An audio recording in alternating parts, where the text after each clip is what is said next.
Admophiles, vous m'avez sorti de ma sieste. Vous l'avez compris, aujourd'hui on essaye une Twingo 1. La voiture la plus géniale du monde, donc je suis ravi. Déjà, premier constat, on se régale à l'intérieur. La Twingo 1, c'est un mythe. Aujourd'hui, on va l'essayer en version 1 litre de 16 valves de 75 chevaux. Autant vous dire que ça va drifter, ça va burner, ça va partir dans tous les sens. En tout cas, monsieur Spielberg, vous pouvez lancer la vidéo. C'est parti.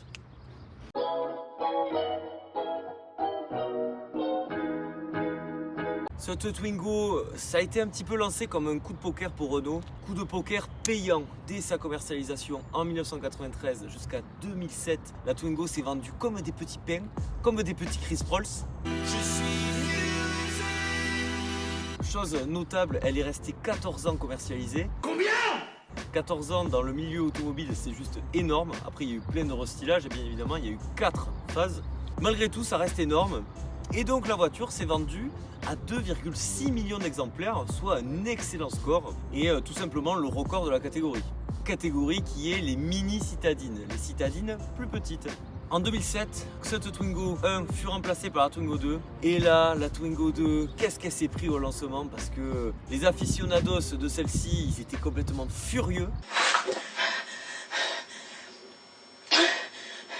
Ils étaient furieux, pourquoi? Parce que pour eux la Twingo 2 elle n'avait plus rien à voir avec une Twingo, c'est-à-dire que son design était assez classique. D'ailleurs il y en a une par là, je ne sais pas si vous pouvez la montrer, la Twingo 2. Donc on la voit un peu, voilà, c'est vrai qu'en termes de design c'est beaucoup plus rationnel on va dire. Renault avait fait quelque chose de plus consensuel et les amateurs de la première heure de cette Twingo ne s'en remettront absolument jamais. Mais cette Twingo 2 est une bonne voiture, ça je tiens à le dire quand même, notamment prestations routières et tout, c'est très bien.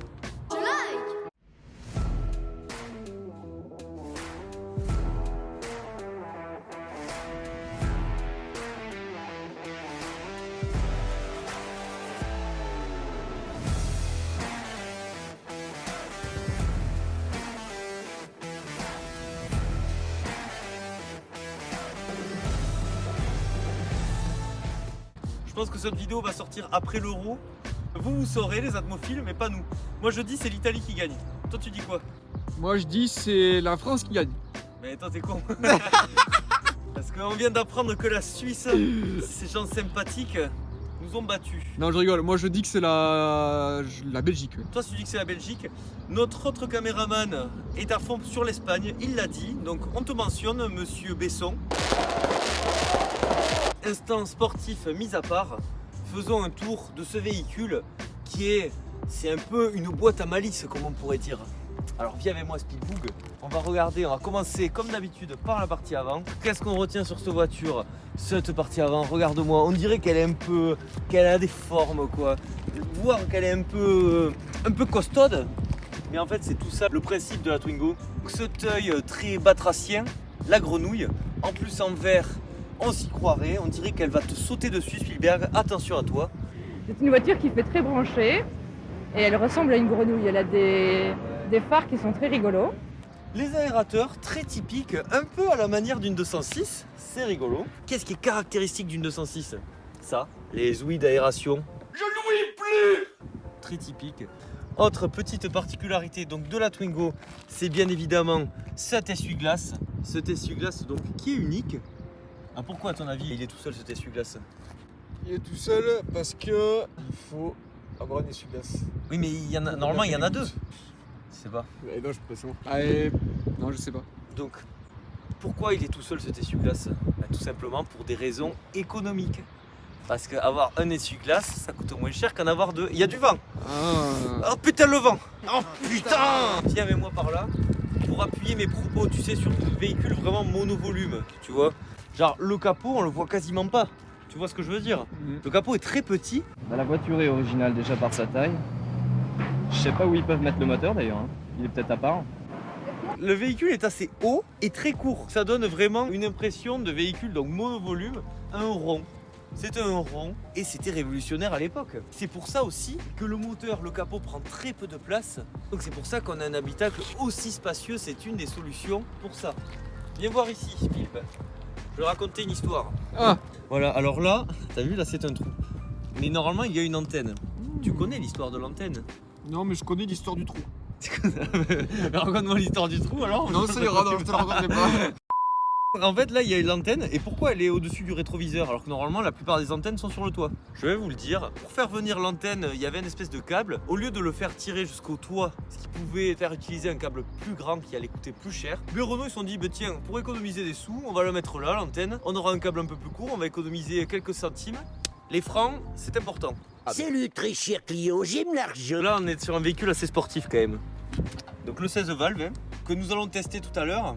Autre spécificité de ce véhicule, les rétroviseurs sont les mêmes à droite et à gauche. La couleur. C'est un vert Vertigo. Et est-ce que ça vous fait pas penser à un autre vert? À un vert de chez Peugeot. Notamment vu, je sais pas, sur les 306 Roland Garros, 306 Cabriolet Roland Garros, 205 Roland Garros. Je sais pas si c'est fait exprès ou pas, les atmophiles, mais j'ai l'impression que c'est la même teinte. Alors n'hésitez pas à me dire dans l'espace des commentaires si je suis daltonien ou si vous pensez que j'ai raison. J'ai parlé de l'antenne tout à l'heure. Donc là, elle a été enlevée. Pourquoi elle a été enlevée? Parce que souvent, elle se faisait voler, parce que très facile à enlever. Plus généralement, les Twingo 1 ont été pendant de très nombreuses années les voitures les plus faciles à voler. Pourquoi? Parce qu'il n'y a que très peu de sécurité électronique. Et donc c'était très facile de crocheter la Twingo et que les pièces valaient quand même une certaine somme compte tenu du peu de risque qu'il y avait à voler une Twingo. C'est très facile. Ça, c'était un point faible de la Twingo, il faut bien en trouver certains, même si pour moi, de véritables points faibles, elle n'en a pas. Jusqu'en 2000, la Twingo avait des roues en 13 pouces. Là, à partir de 2000, et donc cette version qui est de 2002, ce sont des roues en 14 pouces, avec des freins plus gros. L'arrière, aussi atypique que l'avant, on retrouve ces phares un peu globuleux, ce fameux bouton pour ouvrir le coffre, voilà, rien de superficiel. Renault, Twingo, alors ça pareil, un autocollant, pourquoi? Parce que ça coûte moins cher que de poser des vraies lettres. Toujours dans la petite économie substantielle de cette fameuse trappe à essence qui la plupart du temps est un peu comme ça. Ça c'est une des maladies, celle-ci est relativement bien conservée, mais attention, si vous achetez une Twingo, vous risquez d'avoir la trappe à essence ouverte. Après c'est pas hyper grave. J'ai même pas besoin de parler. Allez voir ça. Wow. Wow. Incroyablement magnifique. 168 litres, tout de même. Et regardez-moi l'astuce, les atmophiles. Regardez faire le professionnel. Regardez-moi ça. Et alors, ce qui est génial, c'est que là, j'ai plus de place. Si je vais au Lidl du coin faire la razzia de pâtes, je peux en mettre plein. Et là, si je fais venir mes enfants, je les mets à l'arrière. Et voilà, ils ont de la place, ils peuvent mettre leurs grandes jambes. Et bim. Alors, qu'est-ce que vous dites de ça? Attends, c'est pas fini. Donc déjà, siège qui se rabattent indépendamment. Tiens-toi près Spielberg, tu vas pas en revenir tes yeux, tu vas même peut-être crier. Pouah. Je rappelle que ce véhicule fait 3,43 m, c'est tout simplement hallucinant. Regarde-moi cette benne là. Tu peux mettre ce que tu veux à l'arrière. Vous l'aurez compris, ce coffre est incroyable. Je le place, je pense, dans le top 5 des meilleurs coffres essayés sur la chaîne. J'ai pas peur de le dire.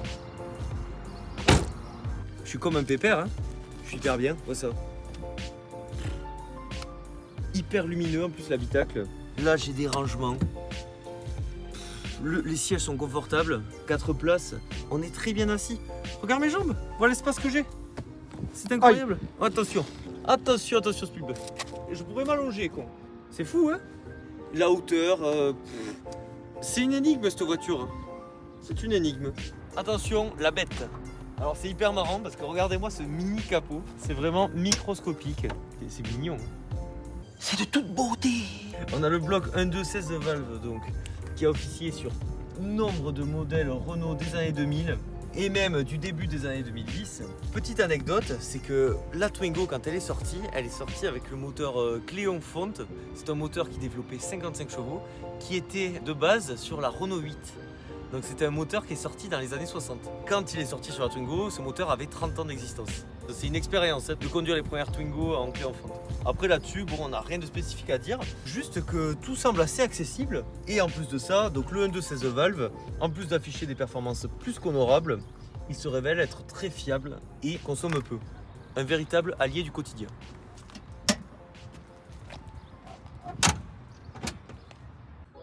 L'habitacle de cette Twingo va être résumé, je pense, très rapidement. Notons toutefois, double vitre électrique, rétroviseur électrique, ça c'est quand même un luxe, il faut pas se le cacher. Après, regarde, là tu vois, par exemple, tant que tu filmes par là, hop, des petits rangements, en veux-tu, en voilà. C'est bon, regarde, t'en as là aussi, putain, c'est fou. C'est incroyable cette voiture. C'est amazing, c'est vraiment hyper intelligent comme voiture, c'est une voiture intelligente. Là tu as un airbag, c'est pratique. Là tu as un autre airbag, c'est aussi pratique, hein. Tout ce qui va être ventilation. Le radio-cassette d'origine, ça moi j'aime beaucoup cassette d'origine. Hop, le standard, pas déconner non plus. Là, le porte-gobelet, c'est quoi ça? Ah! C'est l'allume-cigare pour après allumer ses cigares. Regardez les atmophiles, je vous l'avais bien dit dans l'essai du Cherokee, je pense bien que ce sont les mêmes aérateurs. Je vous mettrai l'intérieur du Cherokee, vous allez me dire si c'est les mêmes ou pas. Vous pouvez retrouver ici des aérateurs de Zwingo, ça montre bien les States. Le clou du spectacle, ça va être cet écran digital que je vais vous montrer de suite. Wow. Je rappelle que ce véhicule a été lancé en 93. C'était marrant quand même d'avoir ça. Et puis, on note aussi que c'est au centre. C'est pas une voiture d'égoïste. Pas comme une voiture sportive. Là, tout le monde doit être zen dans l'habitacle. Tout le monde doit avoir accès aux informations. C'est pour ça aussi que c'est centré. Tu noteras que là, tu peux mettre des choses. Tu peux mettre des choses partout dans cette voiture. Maintenant, la route. Je vous ai pas dit, il y a la clim aussi dessus. Là, ça rigole pas. Et donc, on va continuer tout droit parce que nous, les lignes droites, on adore. Après, je pense que dans le virage, c'est pas forcément la meilleure voiture. C'est pas forcément non plus ce qu'on lui demande. Ça va. Ça prend pas du roulis comme une Citroën par exemple. Et puis bon, non, mais très bon feeling. Je trouve l'habitacle très agréable, très lumineux, très aéré. On se sent bien dans cette voiture. Position de conduite assez haute. C'est vraiment, de toute façon, c'est ça, c'est un monospace de poche. Ça me fait penser pas mal au C4 Picasso. Si vous n'avez pas vu l'essai qui est formidable, n'hésitez pas à aller le voir. On va essayer de la pousser un peu quand même. Est-ce que tu es prêt, Spielberg? I think I'm ready. Tu es ready? Attention à ce monsieur qui a l'air très méchant.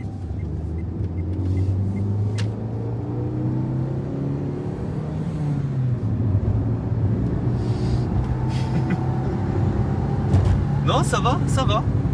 Ça va. Ça va. Bon, c'est pas ce qu'on lui demande. Hein. Ah bon? Si, en fait, on lui demande d'être méga sportif. Voilà. D'ailleurs, ça aurait été énorme qu'il fasse une Twingo 1 RS. Oui, putain, alors ça, j'avoue. Ça aurait été très vraiment, drôle. ouais, c'est vrai. Ça, avec un châssis un peu raffermi, mais en gardant l'esprit Twingo, Complètement. hein, ça aurait été fou. C'est vrai. Et donc, regarde.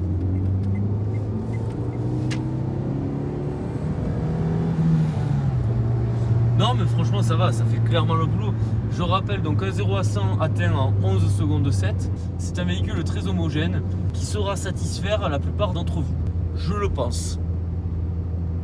Si vous cherchez un véhicule à la fois logeable, mais à la fois très maniable en ville, compact, qui est capable de faire toute distance, on peut dormir dedans, qui consomme peu, assez économique, fiable, qui a un potentiel réel intérêt en collection, prenez-vous une Twingo 1. Et là encore, j'ai énuméré nombre de ses qualités, mais cette voiture est pétrie de bonnes intentions. Franchement, c'est un coup de cœur pour moi.